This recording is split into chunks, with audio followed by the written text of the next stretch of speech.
titled The Bush Years. Keep in mind this is Bush 41, George H.W. Bush, the senior, not George W. Bush, the junior. Let's begin. Domestic agenda. He didn't feel like he could do a lot of expansion with new programs, but did do a couple of domestic things, such as Americans with Disabilities Act in 1990 and also the Clean Air Act. The American with Disabilities Act, anywhere you go to a store or you're walking on a sidewalk, you'll see a yellow pad with bumps. That's a braille pad that lets blind people know and those who can't see that there's going to be traffic, and so things like that have protected people with disabilities. Also, access to different steps using a ramp or something of that nature. So I challenge you, anytime you go to an establishment, see if there's a ramp, see if there's a braille pad, because that's part of the American Disabilities Act. Also, the Clean Air Act. Even though a lot of us hate when the check engine light goes on, meaning that your catalytic converter has issues, that catalytic converter on your tailpipe on your car really does keep the pollution down. And so you can go to countries like Mexico and others that don't have catalytic converters or clean air acts, and you'll start getting a migraine headache because of the lack of clean air policies. And so definitely a couple of things very important. Also, he appointed Clarence Thomas to the Supreme Court.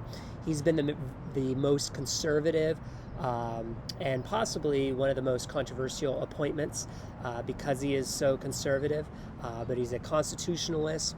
A lot of other justices have been more moderate, but he's definitely very conservative and a long-time appointment. Foreign affairs is really what's going to mark Bush 41 in his success. He oversaw the end of the Cold War. He signed the Peace Treaty START to limit nuclear bombs. He also intervened in Somalia, known as Operation Restore Hope, to deliver aid to starving people. That'll later be a problem with Clinton, and the film Black Hawk Down would chronicle the problems in Somalia with our aid that we sent and the warlords and everything. But there went my screen.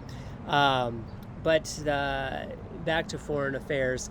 The Persian Gulf War was really what defined Bush 41 and also gave him a lot of credit. His initial response was Operation Desert Shield, an economic sanction or coalition, a group of nations to denounce invasion. What had happened in the Persian Gulf War is that Saddam Hussein was frustrated that neighboring country Kuwait was slant drilling and stealing their oil. And so he went to invade their oil reserves. Well, we wanted to protect those oil reserves, so we got together with a bunch of other nations. This was not a UN action, but was pretty close to that. But America led Operation Desert Shield to protect Kuwait from Iraq. Operation Desert Storm would then follow after with aerial attacks and troop deployment to drive out Iraq out of Kuwait. It was not his war goal to take out Saddam Hussein. Later, his son, Bush W., would take out Saddam Hussein, but he would leave him in office because he didn't feel like that was a part of this war. But driving him out of Kuwait was.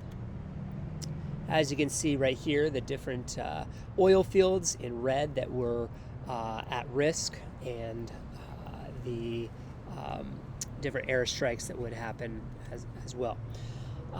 25,000 Iraqis were killed in the Persian Gulf War. 148 Americans were killed. Most of those Americans were because of friendly fire, not because of Iraqis.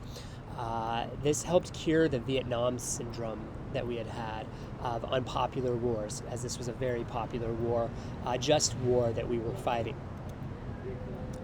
The 1992 election, U.S. angered by the no new taxes promise that was a failure, and questioned Hussein's continued power. And so there was a feeling that George H.W. Bush, 41, had broken his promises and raised taxes. This allowed for the unlikely Democrat Bill Clinton to come to power. He was a new Democrat, very much of a centrist, unlike his predecessors. He ran as an average man campaign. He even went on MTV and talked about the type of underwear he wears. And he always wanted to be a rock star, saxophone playing president. But he was attacked as a draft dodger, and also all the affairs that he had had during his time as governor, before president, and then as president. The election outcome would be 370 to 168, and much of that was because Ross Perot, the independent, had taken quite a few electoral votes, or not electoral votes, but popular votes from George H.W. As you can see right here, Ross Perot, he would take about 19% of the popular vote and really hurt George Bush's election bid. And that's the end of those notes. Thank you.